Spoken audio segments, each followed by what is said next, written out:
됐고요. 어머니, 이제 솔직히 말씀하세요. 아버지 재산 어디 숨기셨어요? 그게 갑자기 무슨 소리니?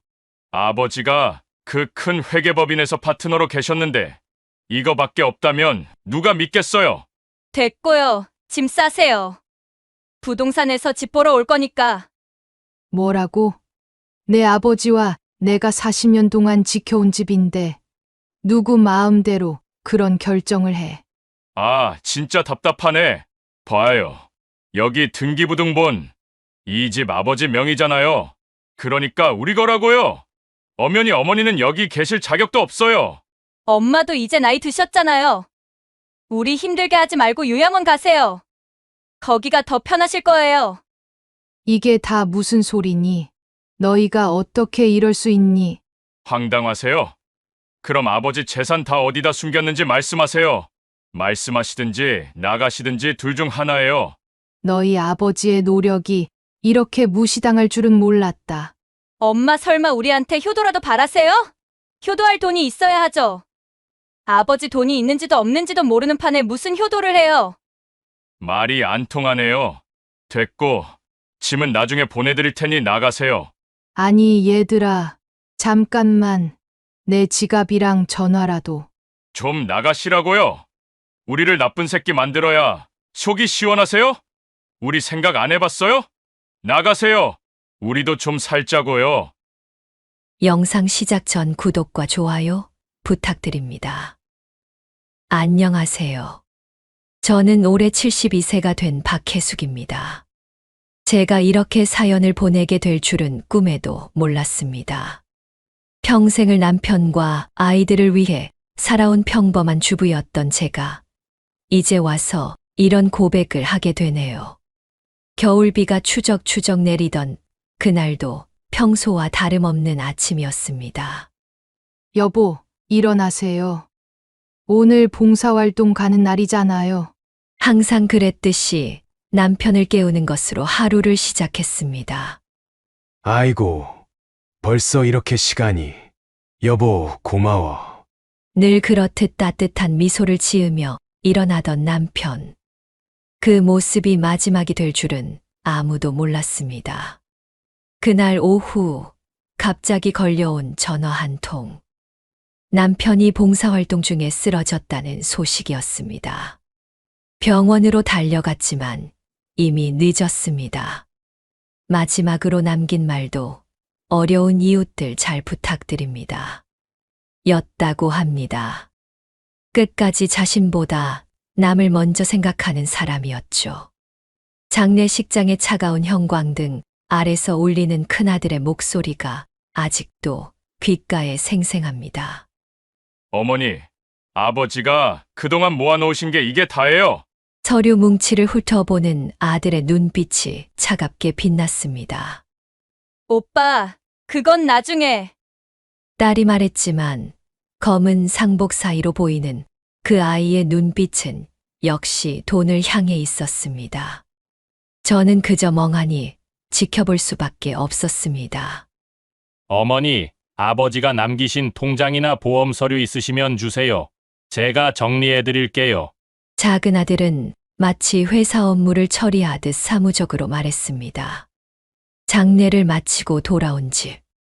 40년 동안 매일 아침 마주 앉아 커피를 마시던 자리에 이제는 아무도 없습니다. 여보, 당신이 좋아하던 커피예요. 허공에 대고 중얼거리는 제 모습이 처연하기만 했습니다. 처연함도 잠시 큰아들이 보낸 문자를 보니 깊은 한숨이 나왔습니다. 어머니, 계좌이체 해드렸어요. 이번 달부터는 용돈 좀 줄여서 보내드릴게요. 회사가 좀 어려워요. 얼마 전 SNS에서 본 큰며느리의 새 외제차와 명품백이 떠올랐지만 전 아무 말도 하지 않았습니다. 창밖으로 하얀 눈이 소리 없이 쌓여갑니다. 남편이 가장 좋아하던 계절, 겨울입니다. 매년 이맘때면 남편은 동네 아이들과 눈사람을 만들곤 했는데 이제 그 눈사람을 누가 만들어줄까요? 그렇게 남편을 그리워하는데 큰아들에게서 전화가 왔습니다. 어머니, 잠시 뵐 일이 있는데 제가 사업하다가 좀 어려운 상황이 생겼어요. 큰아들의 목소리가 무겁게 울립니다. 평소와는 다른 목소리에 가슴이 철렁했지만 그래도 제 아들이니까 만나보기로 했습니다. 카페에서 마주한 큰아들의 얼굴은 피곤해 보였습니다. 어머니, 사실은 거래처에서 갑자기 계약을 파기했어요. 지금 당장 5천만 원이 필요한데 아들의 눈을 보려 했지만 그 아이는 계속 바닥만 바라보았습니다. 알았어. 엄마가 도와줄게. 그렇게 말하고 통장을 확인했습니다. 어머니, 아버지가 남기신 유산이 얼마인지는 아세요? 글쎄다. 워낙에 봉사활동을 많이 하셔서 그래도 아버지가 그 큰 회계법인에서 30년을 넘게 하셨잖아요. 파트너까지 하셨으니 꽤 되실 텐데 어디에 따로 보관해 두신 거 아니에요? 아버지 생전에 연봉이 얼마였는지 아시죠? 그 정도면 상속세 내고도 최소 몇 억은 남으셨을 텐데 아들이 계속해서 추궁했지만 5천만 원을 주고 겨우 아들을 돌려보냈습니다. 돈을 보내고 일주일이 지났을까요? 남편의 오랜 후배가 저를 찾아왔습니다. 사모님, 큰 아드님 소식 들으셨어요? 무슨 소식인데요? 이번에 50억짜리 대형 프로젝트 수주하셨다고 하더라고요. 축하드려요. 순간 귀가 멍해졌습니다. 더구나 그날 저녁 큰며느리가 SNS에 올린 사진을 보게 됐습니다. 남편의 사업 성공 기념 가족 하와이 여행. 바로 어제 찍은 사진이었습니다. 큰아들이 저를 찾아온 건 돈이 필요해서가 아니었던 거죠. 아버지의 유산을 알아보기 위한 수작이었던 겁니다. 돈을 빌린다는 핑계로 제 반응을 살피고 있었던 것이었습니다. 그때부터였을까요? 집에 찾아오는 자식들의 발걸음이 뜸해지기 시작했습니다. 명절이면 늘 시끌벅적하던 집이 점점 조용해졌습니다. 엄마, 이번에는 시댁만 가기로 했어요. 어머니, 이번 명절에는 가족여행 가기로 했어요. 텅 빈 거실에 앉아 옛날 사진들을 꺼내봅니다. 아이들이 어렸을 때 남편과 함께 찍은 사진들. 지금 생각해보면 그때가 가장 행복했나 봅니다. 남편의 서재를 정리하다가 일기장을 발견했습니다. 오늘도 복지관에서 장부 정리를 도와드렸다. 내가 가진 재능으로 어려운 이웃을 도울 수 있다는 게 얼마나 감사한 일인지 모른다. 눈물이 흘렀습니다. 남편은 늘 그런 사람이었습니다. 헛헛한 마음을 다 잡으며 커피를 마시는데 딸에게 전화가 왔습니다. 엄마, 혹시 시간 되세요? 드릴 말씀이 있는데 목소리가 조심스러웠습니다. 하지만 전 이 전화가 무슨 의미인지 이미 짐작하고 있었습니다.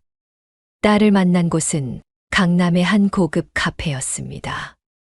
창밖으로 명품 매장들이 줄지어 있는 거리가 보였습니다. 여기 아메리카노 하나요.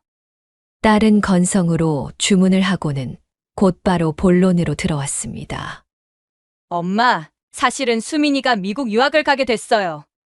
수민이는 제 막내 손주입니다. 초등학교 2학년인데 벌써 유학을 가다니 이해할 수가 없었습니다. 갑자기 유학은 왜? 엄마도 아시잖아요. 요즘은 다들 해외로 나가는 추세고 거기다 외할아버지가 회계법인 파트너셨으니까 손녀도 그만한 스펙은 있어야죠. 막내의 말이 이어질수록 제 마음은 무거워졌습니다.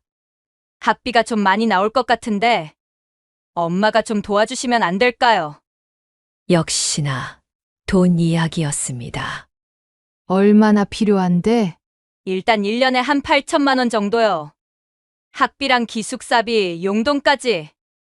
너무나 담담하게 말하는 딸이 낯설게 느껴졌습니다. 근데 수민이는 유학 가고 싶다고 하니?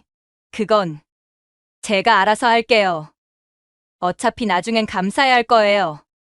딸의 대답이 어쩐지 불안하게 들렸습니다. 집으로 돌아오는 길에 SNS를 열어보았습니다. 요즘은 나이 든 사람도 이런 걸 해야 한다고 해서 시작했는데, 막내딸의 계정에 새로 올라온 사진들. 방금 전까지 학비 때문에 어렵다던 아이가 새 외제차 앞에서 환하게 웃고 있었습니다.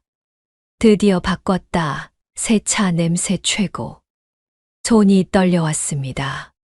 더 둘러보니 한 달 전에는 가족들과 몰디브 여행을 다녀왔다는 글도 있었고, 새로 산 명품 가방과 신발들을 자랑하는 사진도 가득했습니다. 여보, 어쩌다 우리 딸이 이렇게 변한 걸까요? 허공에 대고 중얼거리는데 휴대폰이 울렸습니다. 엄마, 혹시 작은 오빠한테 연락 왔어요? 아니, 없는데. 작은 오빠가 엄마한테 돈 빌리러 갈 거라고 하더라고요. 절대 빌려주시면 안 돼요. 오빠가 도박한다는 얘기 있단 말이에요. 큰아들은 회사 일을 핑계로 돈을 요구하더니 막내딸은 허영심만 가득하고 이제 작은 아들마저 도박이라니 머리가 멍해졌습니다. 그날 밤 현관 벨소리가 울렸습니다. 어머니, 문을 열자 작은 아들이 초췌한 모습으로 서 있었습니다. 평소 깔끔하게 차려입던 아들의 모습은 온데간데 없고 며칠 동안 씻지 않은 듯한 얼굴이었습니다. 무슨 일이니? 어머니, 제가 돈이 필요해서요. 불안한 듯 손가락을 비비꼬는 모습이 심상치 않았습니다. 사실 전세금을 좀 올려달래서요. 2주 안에 마련하지 못하면 집을 비워줘야 한다는데 떨리는 목소리로 말을 이어가는 아들. 얼마나 필요한데? 2억이요. 순간 어지러움이 몰려왔습니다. 2억이나? 작년에 전세 갱신한 게 아니었니? 그게 제가 말을 제대로 잇지 못하는 아들을 바라보는데 휴대폰이 울렸습니다. 어머님, 죄송해요. 혹시 남편이 거기 있나요? 응. 지금 왔어. 제발 돈 주지 마세요. 남편이 도박하는 거 아셨죠? 얼마 전에도 퇴직금이랑 적금 다 날렸어요. 애들 학원비도 못 내고 있는데. 수화기 너머로 들려오는 그 느낌 소리. 그제야 아들의 부자연스러운 행동들이 이해되기 시작했습니다. 지난 명절에 벌써 퇴사했다던 얘기, 밤낮으로 울리는 채무자들의 독촉 전화.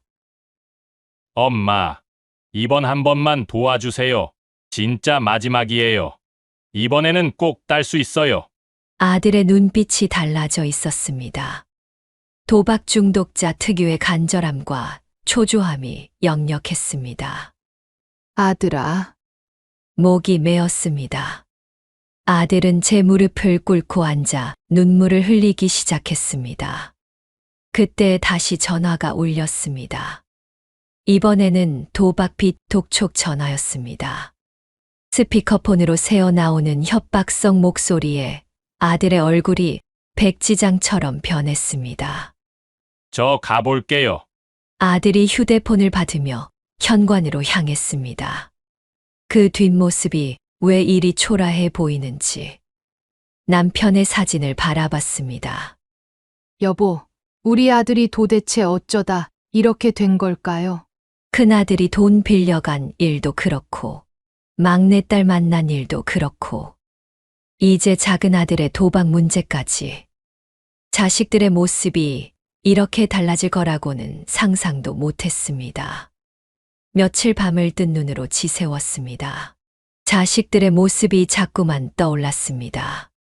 남편이 떠난 후 달라진 건 재산만이 아니었나 봅니다. 자식들의 마음도 함께 떠나버렸습니다. 저는 더는 지켜볼 수만은 없어 아이들을 집으로 불러 이야기하기로 결심했습니다. 이제는 확실히 짚고 넘어가야 할 것 같았습니다. 다들 앉아라. 거실에 모인 세 자녀를 마주보며 입을 열었습니다. 큰아들, 회사는 잘 돼가니? 50억짜리 프로젝트는 순조롭고?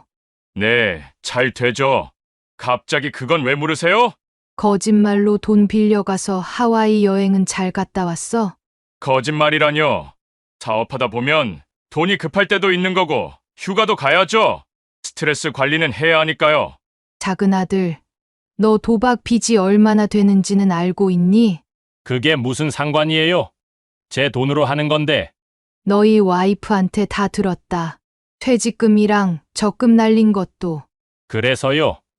제가 번 돈 제가 쓴 건데 뭐가 잘못됐다는 거예요? 막내야, 수민이 유학은 정말 보내려고 했던 거니?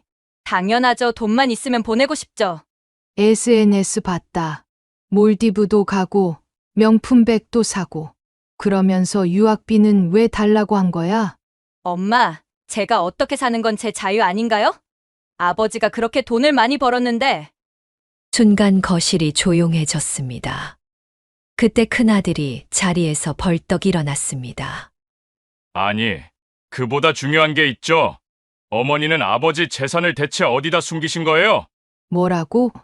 이 집도 원래는 우리 거잖아요. 아버지, 재산이니까.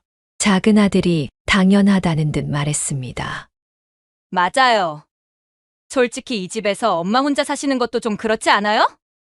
막내딸의 목소리에는 어떤 미안함도 없었습니다. 이게 무슨 소리니? 이 집은 말이 채 끝나기도 전에 막내딸이 소파에서 벌떡 일어났습니다. 엄마, 이제 그만하시죠. 우리 보고 효도하라고 하시고 싶은 거예요? 우리가 뭘 그렇게 잘못했다고 이러세요? 얘가 무슨 말을. 아니, 저희 보고 이러시니까 하는 말씀인데요. 솔직히 이 집 누구 명의인 줄 아세요? 큰아들이 거실 탁자 위에 서류 뭉치를 꺼내 놓았습니다. 여기 보세요. 아버지 명의로 된 집이잖아요. 그리고 아버지 돌아가시고 법적으로 이 집은 우리 삼남매 거예요. 그래도 난 너희 어미고 40년을 살았는데. 아, 진짜 듣기 싫다.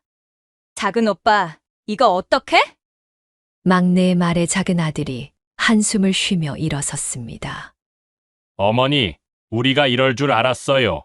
이미 부동산도 알아봤고 다음 주에 매물 내기로 했어요. 뭐라고?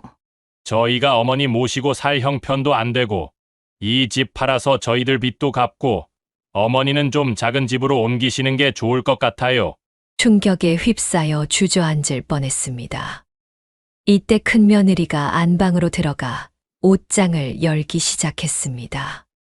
어머님, 짐 정리하시는 거 제가 도와드릴게요. 오늘은 일단 필요한 것만 대충 챙길게요. 얘들아, 이러지 말아라. 제 목소리가 떨려왔습니다. 울지 마세요. 어차피 치매 오시면 요양원 가실 텐데 이참에 작은 집으로 옮기시는 게 낫죠. 막내딸의 말이 가슴을 파고들었습니다. 당장 나가주세요. 며칠 드릴 테니까 짐 정리하시고. 큰아들이 현관문을 열었습니다. 이러면 안 돼. 이럴 순 없어. 그때 작은 아들이 제 팔을 잡아 일으켰습니다. 어머니, 우리도 이러기 싫어요. 근데 어머니가 자꾸 아버지가 남긴 유산을 숨기시잖아요. 정신없이 현관으로 밀려났습니다. 겨울바람이 매섭게 불어오는데 코트도 챙기지 못했습니다. 손에 들인 건 큰며느리가 급하게 챙겨준 봉지 하나. 그 안에는 속옷 몇 벌과 양말, 수건 정도가 전부였습니다. 겨울바람이 매섭게 불어왔습니다. 코트도 제대로 못 챙겨 입은 채 가방 안엔 지갑도 휴대폰도 없었습니다. 40년 넘게 살아온 내 집에서 이렇게 쫓겨날 줄은 몰랐습니다. 엘리베이터 앞에 홀로 섰어. 이제 어디로 가야 할지. 발걸음도 떨리고 겨울바람에 온몸이 떨려왔습니다. 손에는 큰며느리가 던져주다시피 한 봉지 하나. 그마저도 자식들의 체면치레일 뿐이었겠지요. 엘리베이터를 타고 1층으로 내려왔습니다. 40년 동안 매일 보던 경비 아저씨의 얼굴이 난감해 보였습니다. 할머니, 무슨 일 있으세요? 대답 대신 고개를 숙인 채 아파트를 빠져나왔습니다. 거리에는 눈발이 날리고 있었습니다. 지갑도 휴대폰도 없이. 이제 어디로 가야 할지 몰라 길가 벤치에 앉아 한참을 울었습니다. 사람들이 이상한 눈으로 쳐다보는 것 같아 공원으로 자리를 옮겼습니다. 한낮인데도 매서운 바람이 뺨을 때리더군요. 봉지 안에서 수건을 꺼내 얼굴을 닦았습니다.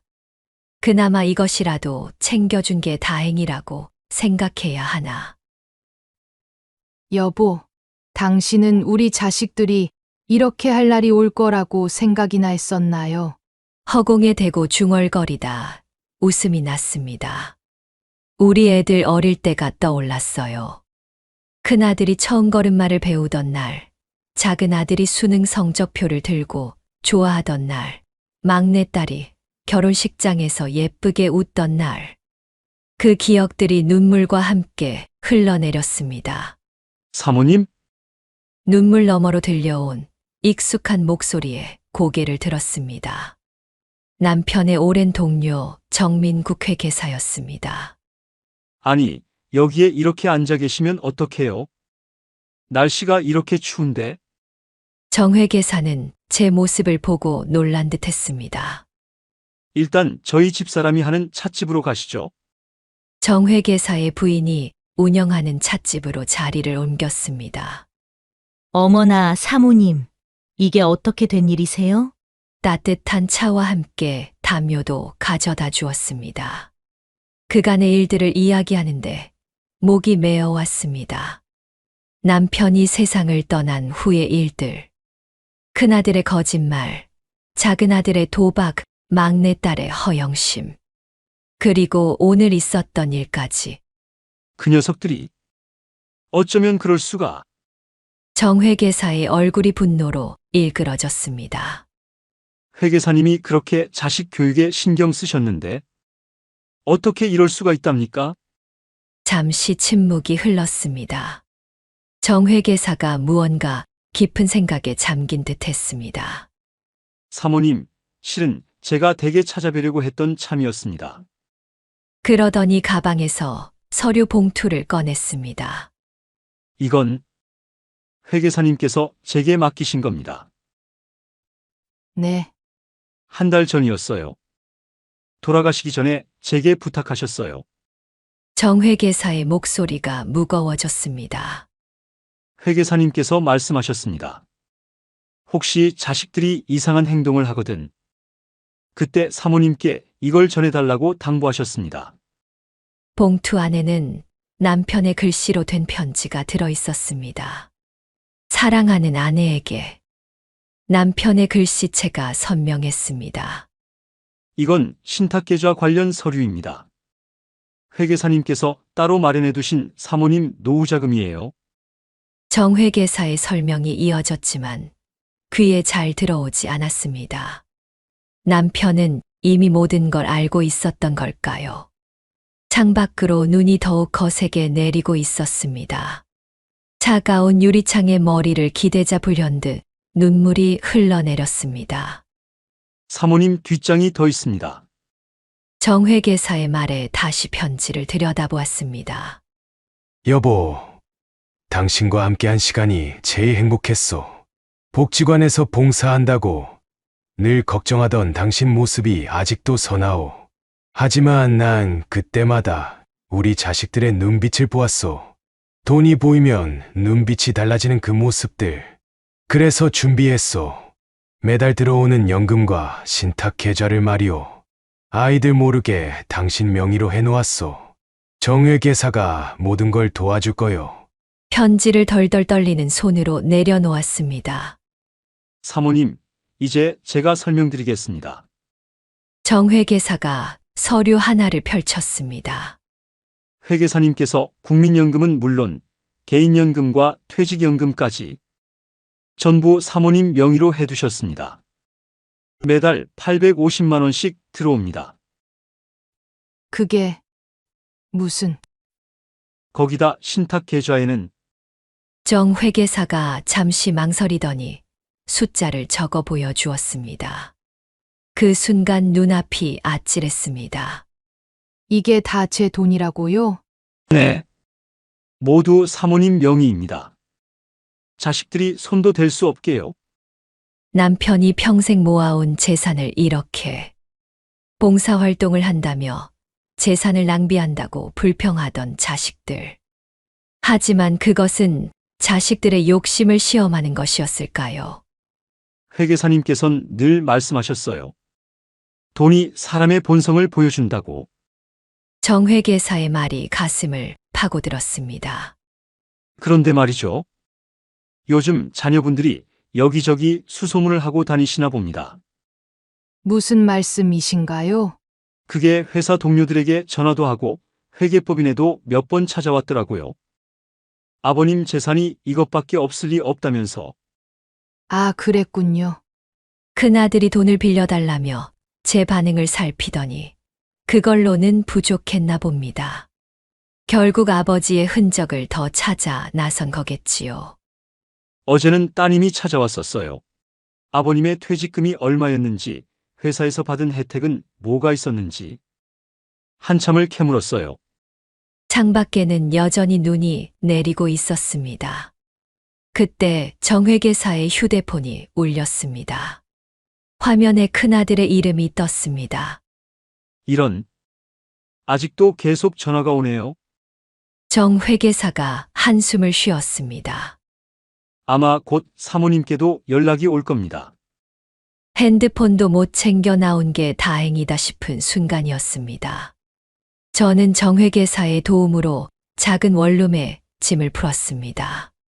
최소한의 생활용품만 갖춘 방이었지만 그래도 제 공간이 생겼다는 게 다행이었습니다. 그날 저녁 정 회계사에게 전화가 왔습니다. 사모님, 큰일 났습니다. 무슨 일이신데요? 따님이 회사 동료분을 만났나 봅니다. 그분이 실수로 제가 아직도 사모님 재산을 관리하고 있다는 걸 말해버렸대요. 가슴이 철렁했습니다. 그래서 자녀분들이 다른 회계사들한테도 물어보고 다녔나 봐요. 결국 회계사님이 큰 금액의 신탁 계좌를 만들어 두셨단 걸 알아냈다고 하더군요. 그러고는 이틀이 지났을까요? 현관 초인종이 울렸습니다. 문을 열자 뜻밖의 얼굴들이 보였습니다. 외할머니! 수민이가 달려와 안겼습니다. 뒤에는 막내딸과 사위가 서 있었습니다. 엄마, 많이 놀라셨죠? 막내딸의 목소리가 달라져 있었습니다. 며칠 전과는 전혀 다른 애교 섞인 목소리였죠. 남편의 신탁 계좌를 알아낸 후의 변화가 역력했습니다. 들어가시죠, 장모님. 사위는 처음으로 제게 깍듯하게 인사를 했습니다. 평소에는 쳐다보지도 않던 사위였는데 말이죠. 잠시 후 작은 아들 가족도 도착했습니다. 어머니, 이런 곳에서 어떻게 지내세요? 저희가 잘못했습니다. 작은 아들은 연신 고개를 숙였습니다. 도박기 때문에 찾아왔던 며칠 전의 모습은 온데간데 없었습니다. 아마도 아버지가 남긴 돈이면 그의 도박 빚을 다 갚을 수 있을 거라 생각했나 봅니다. 마지막으로 큰아들 가족이 왔습니다. 어머니, 제가 큰아들로서 책임지겠습니다. 저희 집으로 가세요, 어머니. 회사 동료에게 들은 이야기가 사실이란 걸 확인하고는 제일 먼저 서둘러 찾아온 모양입니다. 오빠 집은 안 되지. 우리 집이 더 좋아요. 엄마, 우리 집으로 가요. 막내딸이 끼어들었습니다. 우리 집은 방도 남는데 엄마 모시고 살면 좋잖아. 그동안 효도도 제대로 못 됐는데. 매달 850만 원의 연금과 거액의 신탁 계좌를 알고 나니 갑자기 효심이 솟아난 걸까요? 자식들의 말다툼이 시작됐습니다. 누가 절 모실지를 두고 싸우는 거죠. 겉으로는 효도하는 척하지만 그 속내가 보였습니다. 수민이가 외할머니랑 살고 싶대요. 그치, 수민아? 네! 할머니랑 같이 살래요. 손주들까지 동원하는 모습이 안쓰러웠습니다. 큰며느리가 여행 가방 하나를 내밀었습니다. 어머님 옷이랑 가방, 그리고 휴대폰도 가져왔어요. 휴대폰을 보니 부재 중 전화가 수십 통. 문자 메시지도 끝없이 와 있었습니다. 어머니, 죄송합니다. 연락 좀 주세요. 엄마, 우리가 잘못했어요. 제발 전화 좀 받아주세요. 어머니, 큰아들이 책임지고 잘 모시겠습니다. 자식들은 이제 서로 자기 집으로 모시겠다며 경쟁하고 있습니다. 돈이 보이자 하루아침에 달라진 그들의 모습. 휴대폰은 계속해서 울리고 창밖에서는 아직도 눈이 내립니다. 돈이 사람의 본성을 보여준다는 정회계사의 말이 떠올랐습니다. 그날 남편이 마지막으로 제게 남긴 편지 내용도 생각났습니다. 한숨이 나왔습니다. 이제 제가 선택을 해야 할 때가 온 것 같았습니다. 며칠째 잠을 이루지 못했습니다. 자식들의 전화와 문자가 계속되고 있었죠. 큰아들은 매일 아침 회사 출근 전에 들렀다 갑니다. 이에 질세라 막내딸은 매일 저녁 퇴근길에 들렀다 가고요. 작은아들은 하루 걸러 한 번씩 오더니 어제는 교회에 다니기 시작했다며 성경책을 들고 왔습니다. 요즘은 손주들까지 보내옵니다. 학교에서 돌아오면 맛있는 것을 사다 주겠다는 첫째 손주. 성적이 올랐다며요. 함께 살면 공부를 더 잘할 수 있을 거라는 막내 손주까지. 무거운 마음을 안고 창밖을 바라봅니다. 이제는 눈이 그쳤지만 잔뜩 쌓인 눈이 좀처럼 녹지를 않네요. 남편의 편지를 다시 꺼내 읽어봅니다. 당신이 선택해야 할 때가 올 거요. 하지만 걱정하지 마시오. 당신은 늘 현명한 선택을 해왔으니까. 정회계사도 걱정된다며 전화가 왔습니다. 사모님, 혹시 자녀분들한테 연락 왔나요? 네, 아무래도 그러실 것 같았어요. 제가 듣기로는 벌써 집도 알아보고 다닌다던데. 자식들은 서로 더 좋은 집으로 이사 가겠다며 경쟁하고 있답니다. 절 모시고 산다는 명목으로 더 넓은 집을 사려는 거겠죠. 남편의 재산이면 충분할 테니까요. 어제는 동네 복지관에 들렀습니다. 남편이 늘 봉사하던 그곳. 회계사님이 너무 보고 싶네요. 요즘은 정말 이런 분 안 계시거든요. 복지관 관장님의 말씀이 가슴을 울립니다. 자식들의 문자가 또 왔습니다. 휴대폰을 내려놓았습니다. 탁자 위에는 3개의 서류 봉투가 놓여 있습니다. 정회계사가 가져다 준 신탁 계좌 관련 서류들. 이제 선택을 해야 할 것 같습니다.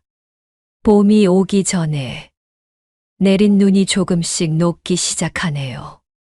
탁자 위에는 3장의 사진이 놓여 있습니다. 큰아들이 태어나던 날, 작은아들 졸업식 날, 막내딸 결혼식 날. 그때는 모두가 행복했는데 자식들의 메시지가 계속 옵니다. 어머니, 저희 집으로 오시면 매달 용돈도 넉넉히 드릴게요. 엄마, 우리 수민이가 할머니랑 살고 싶대요. 이번 주말에 놀러 가요. 어머니, 저 이제 정말 새 사람 됐어요. 기회를 주세요. 큰아들을 생각합니다. 어릴 때는 그렇게 속 한 번 썩이지 않던 아이였는데 이제는 돈만 보면 눈빛이 달라지네요. 그래도 첫째라고 고생도 많이 했을 텐데 이 돈을 주면 사업도 잘 되고 예전의 그 착한 모습으로 돌아올까요? 작은아들이 걱정됩니다. 도박으로 이미 많은 돈을 날렸다는데 이 돈을 주면 정말 끊을 수 있을까요?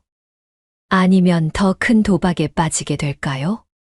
그래도 내 자식인데 이대로 도박꾼으로 놔둘 순 없어서 막내딸을 떠올립니다. 막내라고 어릴 때부터 너무 응석을 받아준 걸까요? 허영심 많고 사치스러운 게 우리 탓일까요? 그래도 손주 교육만큼은 제대로 시키고 싶다는데. 한숨이 나옵니다. 매일 밤 이런 생각들로 잠을 이루지 못합니다. 자식들을 미워해야 하는데. 그래도 내 자식들인데. 이 돈을 나누어 주면 달라질까요? 남편의 일기장을 다시 펼쳤습니다. 오늘도 복지관에서 장부 정리를 도왔다. 힘들어하는 어르신들의 얼굴이 떠오른다. 돈이 있다고, 많다고 해서 다가 아니더라. 돈은 마음을 바꾸는 게 아니라 원래의 마음을 더 크게 만드는 것 같다. 복지관에서 만난 어르신의 말씀도 생각났습니다. 회계사님은 우리한테 돈만 주신 게 아니라 마음을 주셨어요. 자식들의 요구사항이 하나둘 떠오릅니다. 큰아들은 사업 확장 자금으로 5억이 필요하다고 하고, 작은아들은 도박빚 2억만 갚으면 새 출발하겠다고 하고, 막내딸은 수민이 유학비용으로 3억은 있어야 한다는데, 정 회계사의 조언도 마음에 걸립니다. 사모님, 자식들 욕심이 끝이 없을 겁니다. 이번에 주면 다음엔 더 큰 돈을 원할 거예요. 창밖으로 까치 한 마리가 날아갑니다. 누군가를 반기러 가는 걸까요? 그리고 문득 남편이 생전에 늘 하시던 말씀이 생각났습니다. 돈은 도구일 뿐이야. 중요한 건 그걸 쓰는 사람의 마음이지. 커피잔을 내려놓으며 중얼거렸습니다. 여보, 난 어떻게 해야 하나요? 우리 자식들 이대로 두면 안 될 것 같은데, 그렇다고 돈을 주면 더 나빠질 것 같고. 탁자 위 서류들을 다시 봤습니다. 신탁계좌, 연금, 그리고 자식들의 사진들. 제 눈에서 흐르는 눈물이 식어가는 커피잔에 떨어집니다. 여러분이라면 어떤 선택을 하시겠습니까? 자식들에게 재산을 나눠주어 변화의 기회를 주시겠습니까? 아니면 남편의 뜻대로 그 돈을 의미 있게 쓰시겠습니까? 때로는 사랑하는 사람을 위해 단호해져야 할 때도 있는 것 같습니다. 오늘도 우리 주변의 어르신들은 수많은 선택의 갈림길에서 고민하고 계십니다. 그분들의 이야기에 귀 기울여 주세요. 세월의 지혜는 우리 곁에 어르신들이 겪는 다양한 이야기를 담아내고 있습니다. 앞으로도 더 많은 이야기로 찾아뵙겠습니다. 구독과 좋아요, 알림 설정까지 함께 해주시면 새로운 영상을 가장 먼저 만나보실 수 있습니다. 시청해 주셔서 감사합니다.